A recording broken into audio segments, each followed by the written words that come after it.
Gente, a gente está nesse mês, Pastor Hélio começou aqui, falou sobre a necessidade de nós fortalecermos a nossa fé. E eu quero ver com você hoje, nesse mês, falando sobre Experimente Atos. E a gente está ministrando conteúdo da Escola Atos. Se você não conhece a Escola Atos, é a nossa escola cristã de maturidade, nossa escola bíblica. E o que a gente quer é isso. É com que você aprenda princípios da palavra que vão te levar a um relacionamento com Jesus. E no relacionamento com Jesus, você vive uma vida diferente. Não existe vida cristã sem vida com Jesus. Não existe vida cristã sem vida com Jesus. E a gente na Atos, a gente quer te empurrar para uma vida com Jesus que é a nossa satisfação. Quem está comigo? Ele é a nossa satisfação. Você pode dizer isso, Ele é a minha satisfação. Abra então comigo em Mateus capítulo 20. Tema da minha mensagem de hoje: que se abram os nossos olhos. Com que a gente possa pedir isso cada vez mais a Jesus. Mateus, no capítulo 20, a partir do verso 29.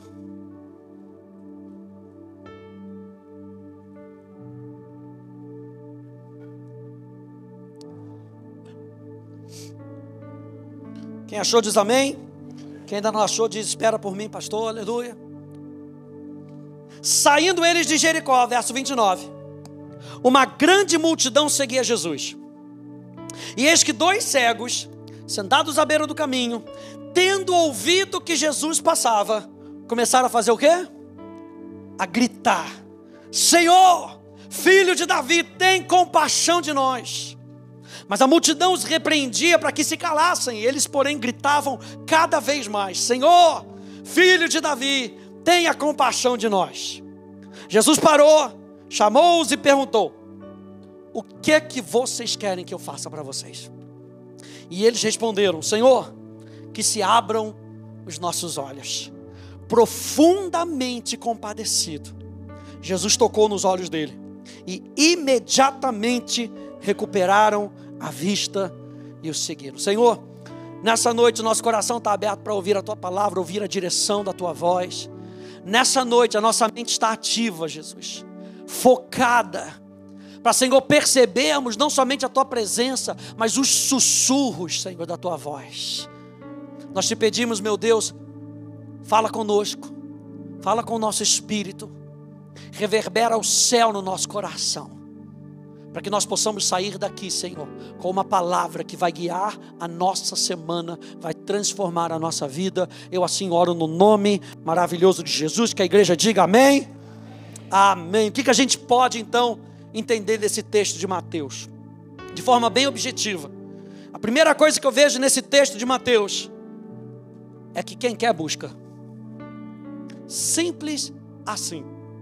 Quem quer busca. No verso 29, diz lá que uma grande multidão seguia Jesus. Você imagina a cena, esses dois cegos sentados à beira do caminho, e de repente passa por eles uma multidão, eles estão ouvindo o burburinho da multidão passando. Quem é que está passando? Quem chegou? Jesus chegou. E eles aparentemente conheciam quem era Jesus, já tinham ouvido falar de Jesus. Eles não perderam a oportunidade. Provavelmente eles ouviram algo que mexeu com a fé deles, porque a Bíblia diz aqui que, tendo ouvido que Jesus passava por ali, eles já tinham ouvido que provavelmente que Jesus curou, que Jesus libertou, que Jesus salvou. Eles já tinham algo no coração deles. Você lembra que Romanos vai dizer que a fé vem por ouvir a palavra de Cristo, e a palavra de Cristo transforma. A palavra de Cristo liberta. A palavra de Cristo faz milagres. A palavra de Cristo traz o céu para a terra. Quantos aí creem na palavra de Jesus? Esses homens creram que aquele Jesus que estava passando por ali era o Jesus que eles tinham ouvido falar, que tinha feito milagres. Minha pergunta para você nessa noite é: o quanto você já ouviu de milagre feito na vida de outra pessoa? O quanto que você já ouviu no ano de 2025, 2024, que foi o ano de nós de portas abertas, contra as oposições, os testemunhos de outras pessoas que você talvez tenha pensado: fiquei de fora. Onde é que está a minha vitória sobre as oposições? Aqueles homens estavam sentados ali, e eles ouviram falar de Jesus. Gente, no momento que ouvimos, nós temos uma decisão a tomar. Quem está me ouvindo? No momento que a gente ouve algo da parte de Deus, a gente tem uma decisão a tomar. Ficarmos parados ou fazer algo com aquilo que a gente está ouvindo. O grito de desespero desses homens nos mostra a intensidade do desejo daqueles homens. Eles não estavam, Jesus, com licença, deixa eu passar aqui um pouquinho. O grito deles mostra o desespero do coração deles. Eu não posso perder essa oportunidade. Se a gente chegasse na igreja para ouvir o sermão e desesperadamente colocar o nosso coração diante da presença de Deus, e a gente colocasse de tal maneira, dizendo: eu não saio daqui da mesma maneira, como Jacó fez com o anjo. Você não sai daqui enquanto não me abençoar. E foi essa atitude que mudou o nome de Jacó. Jacó era o usurpador, Jacó era o enganador.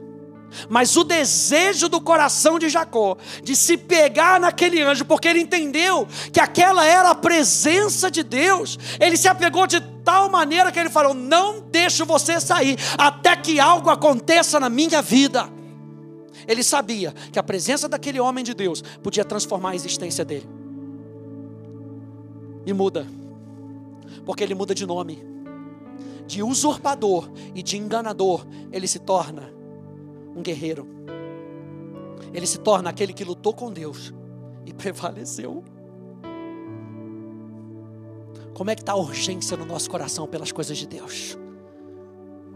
O que eles buscavam não podia ser calado pela repreensão dos acomodados. Porque, gente, tinha um montão de gente ali nas multidões.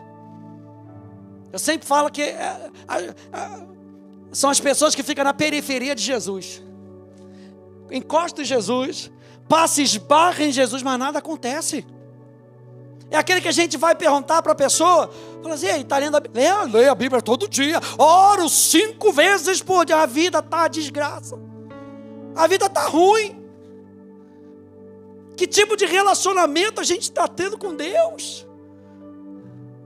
Esses homens não podiam ser calados pela voz daqueles que estavam acomodados. Aqueles homens se levantaram e começaram a gritar mais alto. Eu não sei o que as pessoas ao seu redor estão falando com você. Talvez diminua o teu nível de busca. Muitas vezes quando a gente começa a crescer, o nosso nível de busca incomoda aqueles que estão indo mais para baixo. Quem está me entendendo nessa noite? Qual é o desespero do nosso coração? Sabe, quando a gente fala de Atos, a gente não está falando para você vir para cá para toda segunda-feira receber uma informação e você sair daqui com mais informação. A gente está falando de algo que pode transformar a sua vida. Segunda coisa que eu vejo nesse texto: o que você está buscando? O que é que você veio buscar?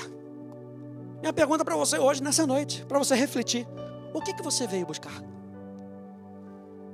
No verso 32, diz lá: Jesus parou, chamou-os e perguntou: o que vocês querem que eu faça para vocês? Imagina a voz de Jesus hoje, você chegando aqui de coração aberto, e lá naquela porta, quando você veio adorar Jesus, Ele te recebe e fala: filho, o que você quer que eu te faça? Quando a gente era pequeno, e naquela época que a gente acreditava no Papai Noel, a gente acreditava que o Papai Noel viria e que entregaria aquilo que a gente pediria. Hoje a gente se relaciona, gente, com um Deus vivo, um Deus verdadeiro. Ele pergunta para cada um de nós: o que você está querendo? O que você está querendo? Jesus sabia, gente, que aqueles homens eram cegos. Era nítido. O que Jesus então queria com essa pergunta? O que ele queria dizer é: você realmente sabe o que você quer? Porque se você souber, peça. Se você souber o que você realmente quer, tenha a coragem de pedir a um Deus que diz: peça-me. Aquele que pedir, recebe. Aquele que bate, a porta se abre. Aquele que busca, recebe, encontra. Verso 33, eles responderam: Senhor, que se abram os nossos olhos. A palavra olhos, para você que estava com saudade do grego, aleluia. Estou sentindo uns risos de desespero. Calma, não vai, na Atos, não cai grego nem hebraico. Só para você, ufa, na prova da Atos. A palavra oftalmos, eu acho interessante, porque a gente lê, e a gente fala que se abre os meus olhos. A palavra oftalmos, ela fala dos olhos, mas ela também fala das faculdades mentais e espirituais. Eu imagino que muitas vezes a gente está olhando só de forma natural, e a gente lê a Bíblia e Deus tem muito mais para falar com a gente.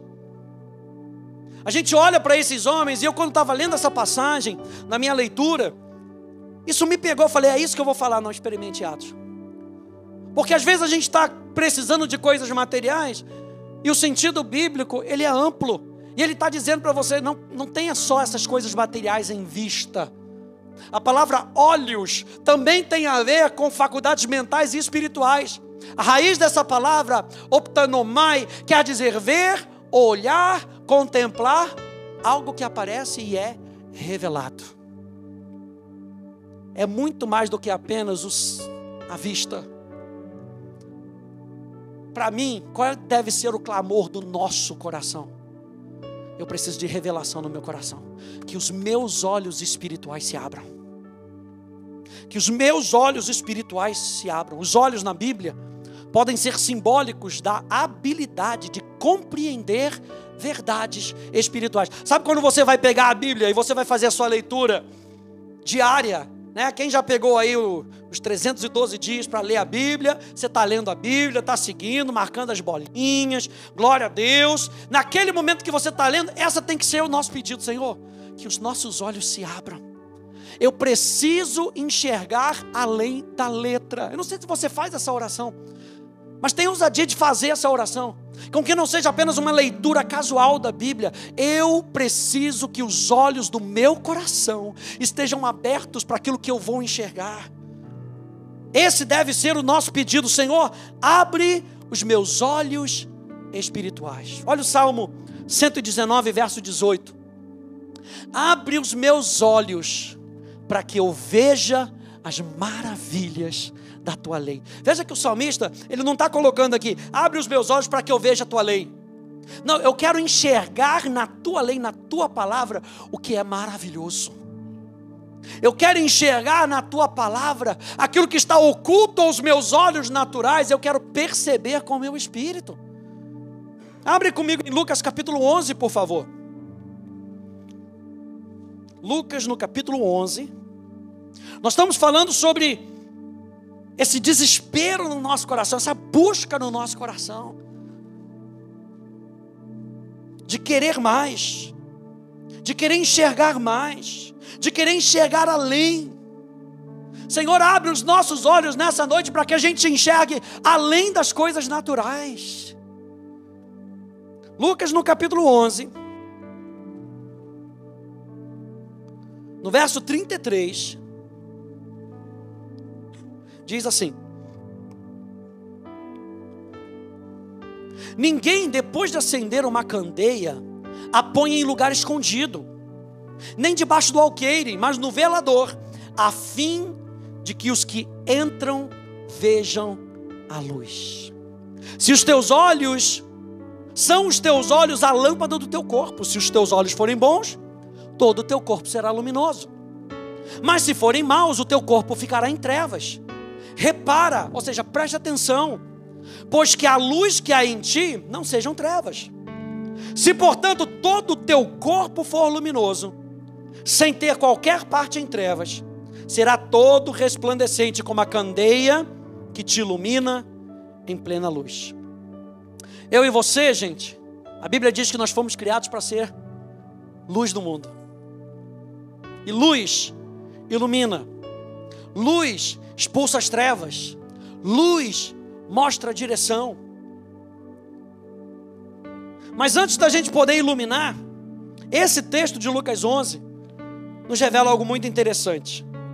Que o nosso corpo é reflexo daquilo o que vemos. Ou seja, nossas atitudes são reflexo daquilo que nós contemplamos, aquilo que nós prestamos atenção. Ele diz assim: se os teus olhos forem bons.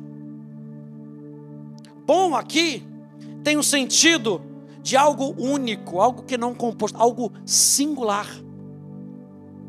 Essa expressão, se os teus olhos forem bons, era uma expressão usada, uma metáfora, para apontar, presta atenção, para a simplicidade de intenção, para a pureza da afeição do coração de alguém. Ele está falando, se os teus olhos forem bons, se a intenção do seu coração for simples, se a afeição, o amor do seu coração for puro, para com as coisas de Deus, ele diz, todo o resto vai ser santificado. A palavra bom aqui tem o sentido de cumprir o seu papel. Se os seus olhos cumprirem o seu papel, e você sabe qual é a função dos olhos?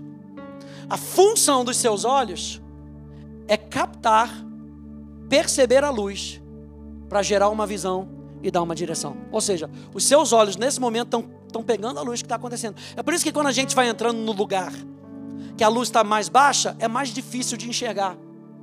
Porque tem menos luz, tem menos substância para os seus olhos trabalharem. Quando a gente está falando de luz, a gente está falando de revelação da palavra. E interessante que ele diz que o objetivo é de que os outros entrem e vejam a luz. Ou seja, o que Deus está te fazendo enxergar é para iluminar a vida de outras pessoas. A gente sempre fala isso aqui na Atos. A gente vai entrar na Atos, oh maravilha, eu vou receber revelação, Deus vai mudar a minha vida. No momento que você se matricula na Atos, primeira aula, deixa de ser acerca de você, para ser acerca das outras pessoas a quem você vai iluminar. Porque eu e você somos chamados para ser luz no mundo e sal nessa terra.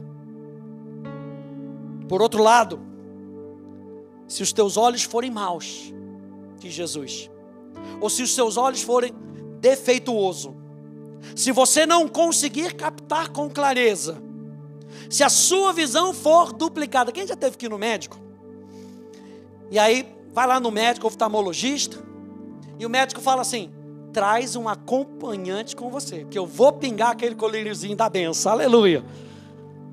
Você vai lá e ele pinga aquele colírio, você até consegue dar uma enxergada, mas nem tenta dirigir. Por quê? Porque fica tudo embaçado. Quando Jesus está falando aqui sobre os olhos serem maus, ele está falando, o olho está defeituoso, você não está conseguindo receber luz o suficiente que vão gerar uma visão para você clara. Ele está falando, se os seus olhos forem maus, se a sua visão estiver comprometida, se a sua habilidade de receber a luz da palavra estiver debilitada, todo o resto será trevas. E trevas na Bíblia tem um sinônimo de engano, falta de entendimento. Ou seja, se eu não consigo captar bem a palavra de Deus por qualquer motivo, isso pode gerar engano no meu coração. O pastor Rick Renner, ele diz o seguinte, o engano é uma força poderosa que torce e distorce a capacidade de ver as coisas claramente. As pessoas enganadas percebem mal, entendem mal, deturpam e julgam mal. E depois nem sequer entendem porque fizeram o que fizeram.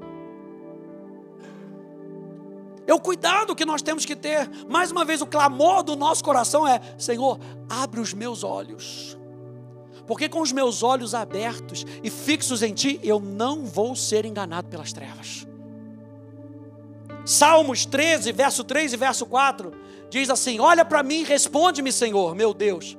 Ilumina os meus olhos, para que eu não durma o sono da morte, para que o meu inimigo não diga, prevaleci contra ele, e não se alegrem os meus adversários, se eu for abalado. Se nós formos iluminados por Deus, se não formos iluminados por Deus, certamente adormeceremos. Você sabe que a expressão ali, sono na morte, fala de falta de sensibilidade. Olha só o que ele diz aqui: ilumina os meus olhos, para que eu não durma o sono da morte. Ilumina os meus olhos, para que eu continue tendo sensibilidade nas coisas do Espírito. Porque com a falta de sensibilidade, com a falta de luz, o que ele declara? O inimigo vence, ainda joga na nossa cara: prevaleci contra você. O salmista, ele está querendo dizer isso aqui: Senhor, abre os meus olhos, para que eu consiga ver as armadilhas do inferno. Abre os meus olhos, para que eu consiga enxergar as situações. Abre os meus olhos. Se não formos iluminados por Deus, certamente adormeceremos. E frequentemente, o sono espiritual leva a derrotas e até morte espiritual. Sabe por quê? Porque a gente acaba não ficando atento às coisas que o inferno vai jogando na nossa vida. Por isso que o apóstolo Paulo diz para nós não sermos ignorantes com relação às armadilhas do inferno. Você lembra que o apóstolo Tiago diz, o apóstolo Pedro diz, que Satanás está como um leão, diga como um leão ao nosso derredor. E o que ele está fazendo? Ele está esperando por uma oportunidade, para poder achar um lugarzinho na nossa vida. Jesus vira para Pedro e fala: ó, eu orei por você, para que Satanás não encontrasse um lugar em você. E muitas vezes Satanás encontra um lugar na nossa vida justamente porque a gente está no sono, insensível às coisas de Deus. E é por isso que o nosso relacionamento com Deus é tão importante. E a gente precisa se lembrar que Deus está conosco, Ele nunca nos deixa. Esses dois cegos se viram numa oportunidade clara. Jesus estava passando. Agora imagina eu e você, que temos a presença de Deus no nosso coração. Nós podemos continuamente pedir a Ele: Senhor, abre os meus olhos, eu quero enxergar. Efésios capítulo 1, vai lá comigo por favor. Efésios capítulo 1, oração de Paulo, a partir do verso 17.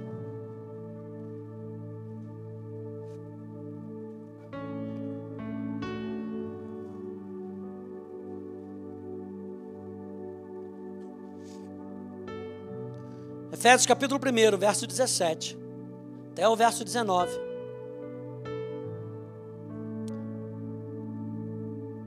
Diz assim: eu peço, Paulo orando, eu peço ao Deus do nosso Senhor Jesus Cristo, o Pai da glória, que conceda a vocês espírito de sabedoria e de revelação, no pleno conhecimento dele.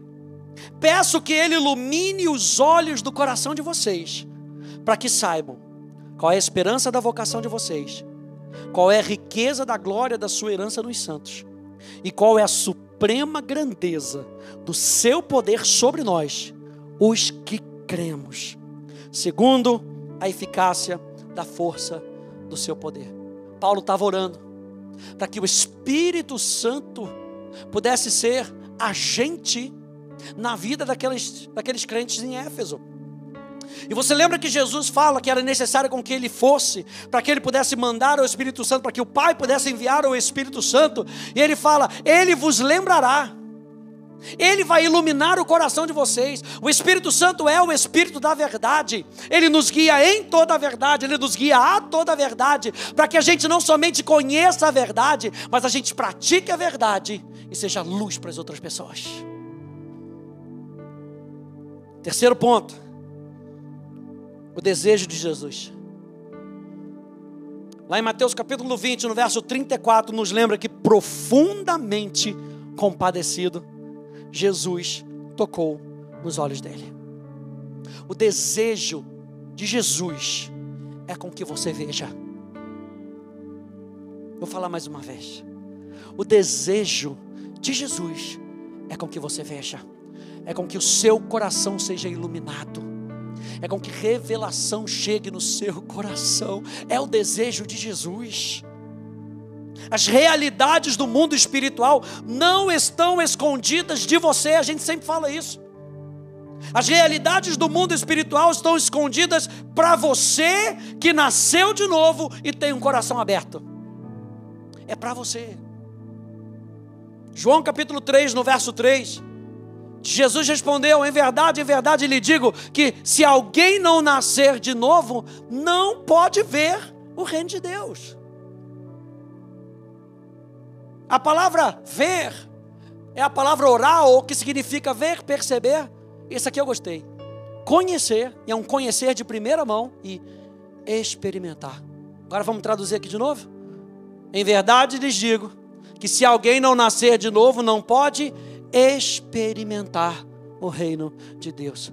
Jesus não quer com que você veja, sabe aquela música que estava na janela e eu vi a banda passar? Jesus não quer com que você veja a banda passar. Jesus quer que você esteja no meio da celebração das coisas que Ele está fazendo.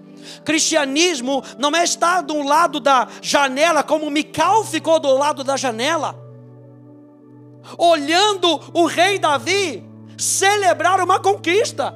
Ele quer com que você esteja com Davi, celebrando com Davi a volta da Arca da Aliança.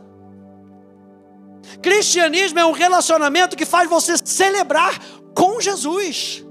É por isso que é tão maravilhoso a gente poder louvar a Deus, porque a Bíblia fala que quando nós estamos louvando a Deus, Jesus vem receber o nosso louvor. Ele não está lá distante, sentado num trono. Ele vem receber o nosso louvor. Então é de primeira mão, gente.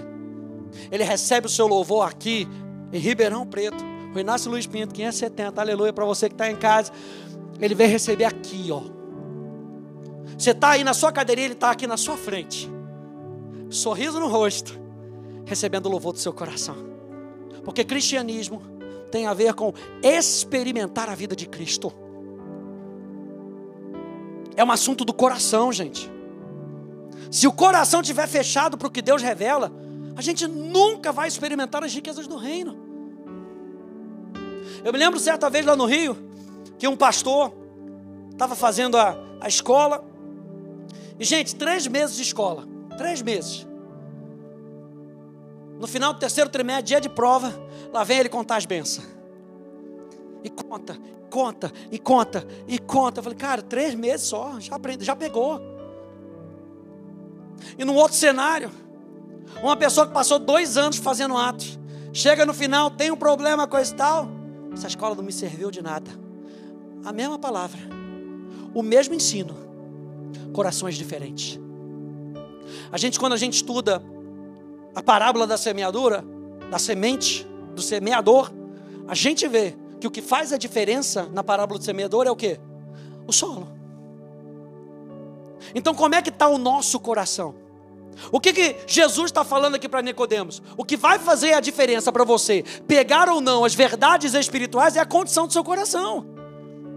Se o seu coração estiver fechado naquele sentido, não, já sei, lá vai o pastor Rafa falar grego e hebraico de novo. Oh meu, misericórdia, aleluia. Lá vai o pastor Hélio falar sobre fé de novo. Oh meu Deus. Lá vai o Lu falar sobre mente renovada de novo, Jesus. Meu Deus do céu, será que não se toca? Aí o coração fica fechado, a gente não recebe. Agora, quando a gente está ali, a gente senta e a gente vê, Jesus vai falar comigo hoje. Não importa quem seja o agente. Não importa se é letrado ou iletrado. O que importa é se a pessoa tem um relacionamento com Jesus. E se a pessoa tem um relacionamento com Jesus, ela passa a Cristo. O que eu quero passar para você hoje nessa noite é Cristo. Eu quero que você veja que Cristo é a pessoa mais importante desse seu relacionamento. E quando você recebe e percebe, e se está com o seu coração aberto para receber Cristo, o que você recebe? Cristo.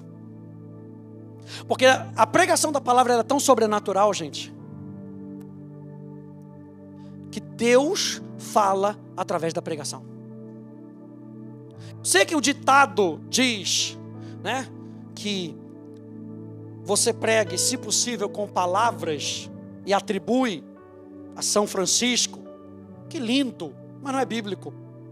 Porque a Bíblia diz que a fé vem por ouvir a palavra de Cristo. Mateus capítulo 28 vai dizer: ide, pregai o evangelho. Aquilo que transformou a nossa vida, e nós estamos falando sobre luz, a luz que iluminou o nosso coração. A gente não pode botar debaixo da candeia e falar: mas eu não sou evangelista, eu não prego igual o Lu, eu não falo, não toco igual o Stanley, aleluia, eu não sou isso, eu não sou aquilo. Jesus está falando: vai você. Eu não te dei espírito de covardia, nem de medo, eu te dei espírito de ousadia, de poder e uma mente equilibrada. Para quê? Para que você não seja luz debaixo da cama, mas para que a luz que está dentro de você possa irradiar a sua casa, a sua vizinhança, o seu trabalho, e todo mundo saiba que ali existe uma pessoa que tem relacionamento com Jesus. Você lembra de Pedro? Quando Pedro foi negar Jesus naquele incidente, Jesus estava passando, sendo preso. Aquela frase me toca, quando diz assim: mas você fala igual a ele. Andava tão próximo que começou a falar igual a Jesus, começou a ter as mesmas piadinhas, mesma roupa, andar do mesmo jeito. Foi tão impactado que ele nem percebia que ele estava falando igual a Jesus. Que esse seja o nosso caso, gente. Que a gente seja luz. Marcos, capítulo 4, vai lá comigo, volta lá. Marcos, no capítulo 4. Jesus, explicando a parábola da semente, do semeador, do verso 10 até o verso 12. Marcos capítulo 4, verso 10 ao verso 12. Diz: quando Jesus ficou só, os que estavam junto dele com os 12 começaram a lhe fazer perguntas a respeito das parábolas. E Jesus falou que essa é a parábola principal. Ele fala o seguinte: se você não entender essa parábola, você não vai entender todo o resto. Essa é a parábola principal. Por quê? Porque fala da condição do coração. Verso 11, Jesus disse a eles: a vocês é dado conhecer o mistério do reino de Deus, mas aos de fora, tudo se ensina por meio de parábolas, para que vendo vejam e não percebam, e ouvindo ouçam e não entendam, para que não venham a converter-se e sejam perdoados. Parece aqui que Jesus é muito mau. Parece aqui que Jesus está falando: eu falo em parábolas para quem vão tudo para o inferno, porque eles não vão entender nada, eles não vão compreender nada. Mas não é isso que Jesus está falando. Na Bíblia, o mistério não é algo que você não consegue descobrir. E a gente fala assim, né? A vontade de Deus é mistério, porque a gente não consegue entender. Mas não é isso que mistério significa na Bíblia. Mistério é algo que você não saberia, a menos que Deus revelasse a você. Então mistério não é algo que eu não consiga alcançar, é algo que eu só consigo alcançar com Deus. Então eu preciso de Deus. Então aquilo que eu não estou compreendendo, eu preciso perguntar a Deus. Aquilo que eu não estou entendendo, eu peço: Senhor, ilumina os meus olhos, para que eu compreenda. Paulo diz que esse era o mistério que foi entregue aos santos. Cristo em vós, a esperança da glória. Paulo fala: é mistério, mas que vocês vão compreender pelo Espírito Santo. Nem olhos viram, nem ouvidos ouviram, nem jamais penetrou no coração humano o que Deus tem preparado para aqueles que o amam. Quantos amam a Deus aí? Aí você pega um versículo desse, você fala: mas ninguém ouviu, ninguém viu, ninguém percebeu o que Deus tem preparado, é mistério. Aí vem o próximo verso: mas Deus nos revelou pelo Espírito Santo. Que a gente possa sair daqui nessa noite sabendo que Ele pode abrir o nosso coração, Ele pode iluminar o nosso coração, para que a gente possa compreender as coisas como a Bíblia diz. Porque muitas vezes a gente tenta compreender as coisas olhando para as experiências dos outros. Eu prefiro ficar com o que a Bíblia diz. Eu prefiro ficar com aquilo que Deus diz. Eu prefiro ficar com aquilo que diz lá em Isaías capítulo 55, dizendo que a palavra dele não volta vazia para ele. A Bíblia fala que a palavra que ele libera sobre a nossa vida, e eu creio na palavra de Deus, como o Lu falou, eu creio na palavra de Deus. Então eu creio que essa palavra vai agir na minha vida de alguma maneira. Eu abrindo o meu coração, ela vai transformar o meu interior e vai voltar para Deus com ações de graças. Por que Jesus então falava em parábolas? Não era para que ninguém entendesse, ou para que somente alguns privilegiados compreendessem, ou mesmo para cegar as pessoas, mas porque as pessoas eram cegas, justamente para fazê-las olhar novamente. Quando eu peguei essa frase, eu me lembrei, justamente lá no Antigo Testamento, da lei. A lei foi dada para que eles pudessem olhar para a lei e falar: como é que eu vou cumprir isso? Eu não consigo. Preciso de um Salvador. Jesus dava parábolas para que eles quebrassem a cabeça e fossem perguntar para Jesus. Justamente para fazê-los olhar novamente. Não para impedi-las de chegar ao perdão, mas para atraí-las para uma nova atenção. Jesus não está no negócio de afastar as pessoas. Jesus está no negócio de trazer as pessoas para perto. Mas acho que tem um coração mais insensível, ele usa de outra estratégia.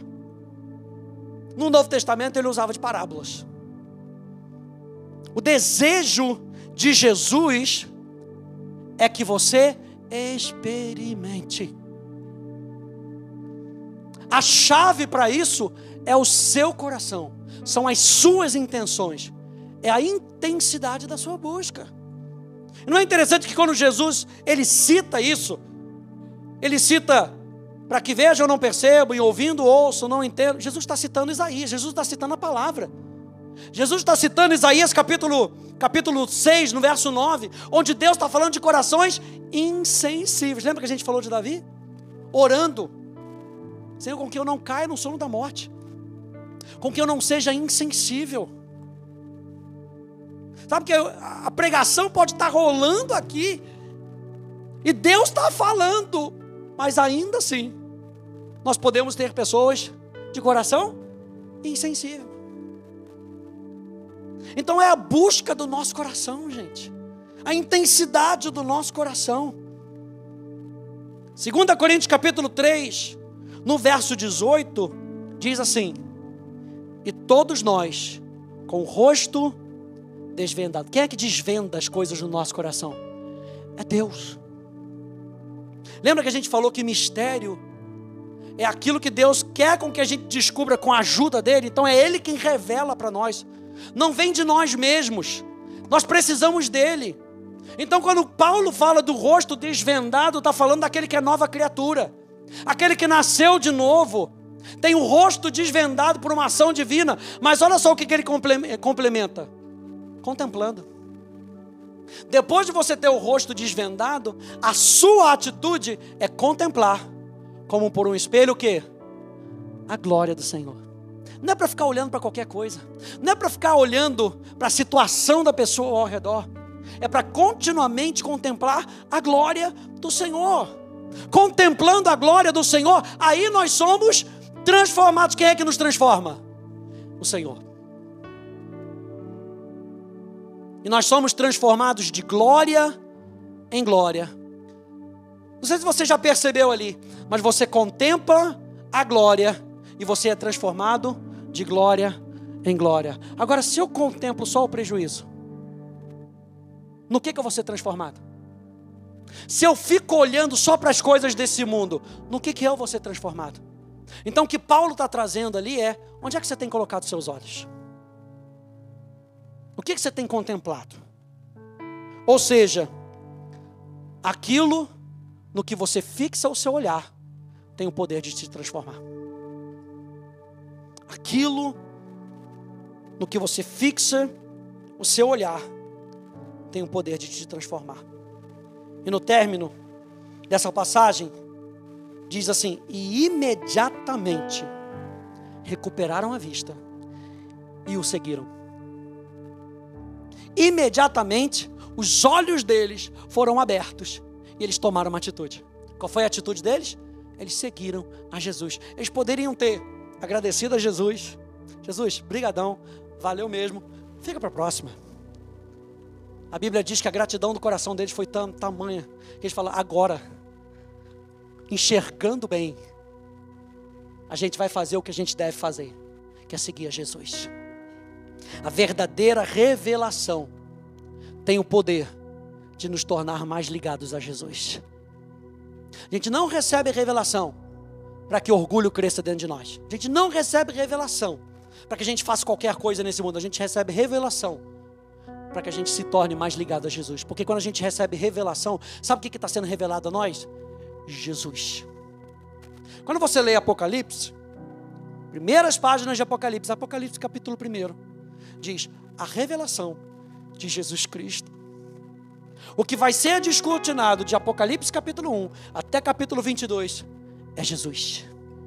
O que precisa ser descortinado na nossa vida ao ler a Bíblia é Jesus. É olhando firmemente para o autor e consumador da nossa fé, olhando para Jesus. A jornada de vida deles mudou. Eles antes estavam sentados à beira do caminho, mas agora eles estavam andando com Jesus, participando do... Agora imagina, eles encontraram Jesus sentados, e agora estão seguindo Jesus, participando de milagres, recebendo os ensinos e experimentando o sobrenatural. O desejo de Jesus é que os seus olhos se abram.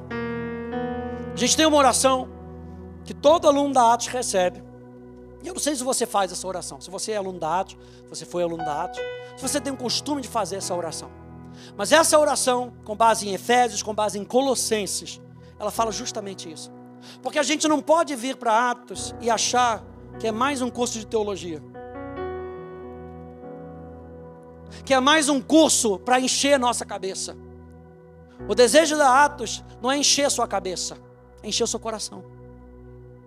É entregar você nos braços de Jesus para que você entenda quem Ele é, para que você entenda quem você é, quem Ele diz que você é, para que você entenda o que Ele diz que você pode. A gente tem essa expressão que a gente diz, eu sou o que a Bíblia diz que eu sou. Eu posso o que a Bíblia diz que eu posso, e eu tenho o que a Bíblia diz que eu tenho. A nossa base é a Bíblia, é a palavra de Deus. Não existe outra fonte na nossa vida, é a palavra de Deus. Então não importa o que o mundo diga, não importa o que o parente diga, não importa o que as circunstâncias digam, eu sou o que a Bíblia diz que eu sou. Eu posso o que a Bíblia diz que eu posso. Eu tenho que a Bíblia diz que eu tenho. Vou pedir para você ficar de pé. Nós vamos fazer essa oração juntos. Nós vamos repetir, nós vamos ler. Eu botei aqui no telão para que a gente possa orar. Você que tem o plano de leitura da Bíblia, está lá no plano de leitura da Bíblia. Antes de você fazer o seu plano de leitura da Bíblia, faça essa oração. Ah, pastor, é repetição e você não ora o Pai Nosso? Você não repete o Pai Nosso? Pai Nosso presente em todo sepultamento que eu vou, tem alguém que pede, pastor, vamos orar o Pai Nosso, aleluia. A força não está na repetição, a força está na consciência. A força está em os nossos olhos estarem abertos, eu saber o que eu estou pedindo. Está pronto para orar comigo? Vamos orar todo mundo junto? No 3, 1, 2, 3. Senhor, conceda-me espírito de sabedoria e de revelação, no pleno conhecimento Teu, iluminando os olhos do meu coração, para que eu saiba qual a esperança do meu chamamento, qual a riqueza da minha herança e qual a suprema grandeza do Teu poder para comigo. Senhor, conceda-me que eu seja fortalecido com poder mediante o teu Espírito, no meu homem interior, para que eu esteja arraigado e alicerçado no amor de Cristo, que excede todo entendimento, e para que eu seja cheio de toda a tua plenitude.